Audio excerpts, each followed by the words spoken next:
Assalamualaikum warahmatullahi wabarakatuh. Bismillahirrahmanirrahim. Alhamdulillahirrahmanirrahim. Uh, Allahumma shalli ala sayyidina Muhammad wa ala sayyidina Muhammad.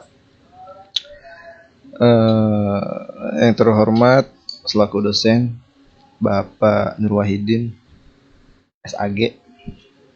Terima kasih untuk waktunya. Saya Fitra Gusti Maulana, mahasiswa STI Islam Media PAI 7B, ingin mempresentasikan mengenai agama dan budaya. Yang pertama, pengertian budaya. Jadi menurut Kamus Bahasa Indonesia, yaitu budaya didefinisikan sebagai pikiran, akal budi, adat istiadat, sesuatu yang sudah menjadi kebiasaan dan sukar diubah, sedangkan kebudayaan dapat diartikan sebagai hasil kegiatan dan penciptaan batin atau akal budi manusia, seperti kepercayaan, kesenian, dan adat istiadat keseluruhan pengetahuan manusia sebagai makhluk sosial yang digunakan untuk memahami lingkungan serta pengalamannya dan yang menjadi pedoman tingkah lakunya.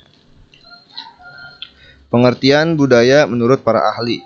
Yang pertama, menurut Horton. Jadi Horton menjelaskan bahwa budaya menentukan standar perilaku karena budaya adalah sistem norma yang mengatur cara-cara merasa dan bertindak yang diketahui dan diikuti oleh anggota masyarakat. Kemudian For dan Bal,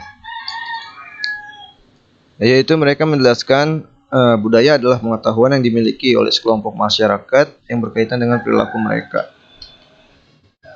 So menjelaskan bahwa budaya adalah budaya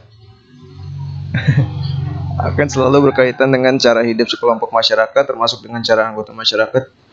Budaya itu berkomunikasi dengan tutur. Jadi kayak gitu. Kemudian yang kedua, fungsi-fungsi agama. Jadi fungsi-fungsi agama ini memberikan makna tertinggi. Yang pertama, usaha untuk menafsirkan hal yang tak diketahui dan mengontrol hal yang tak terkontrol. Kemudian personifikasi dari pemikiran-pemikiran manusia. Yang ketiga, integrasi dari kultur dan legitimasi dari sistem sosial.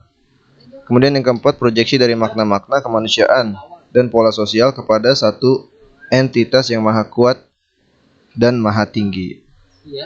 Yang kelima, usaha untuk menangani masalah utama dalam kehidupan manusia di muka bumi.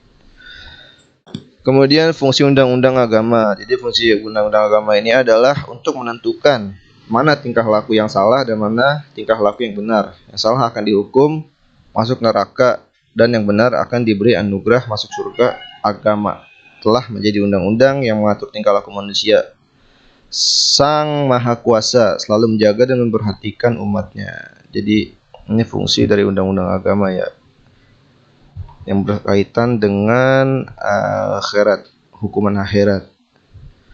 Kemudian mengadili mereka dalam satu mahkamah muhtamat di akhirat. Yang berdosa masuk penjara, neraka, yang benar masuk ke dalam taman surga. Fungsi meringankan beban hidup. Jadi agama mengambil alih beban dalam membuat keputusan-keputusan. Kemudian penting dalam kehidupan dari diri individu manusia ke Sang Maha Kuasa. Apabila manusia menghadapi beban hidup yang berat, maka mereka akan menghadap dan berserah diri kepada Tuhan.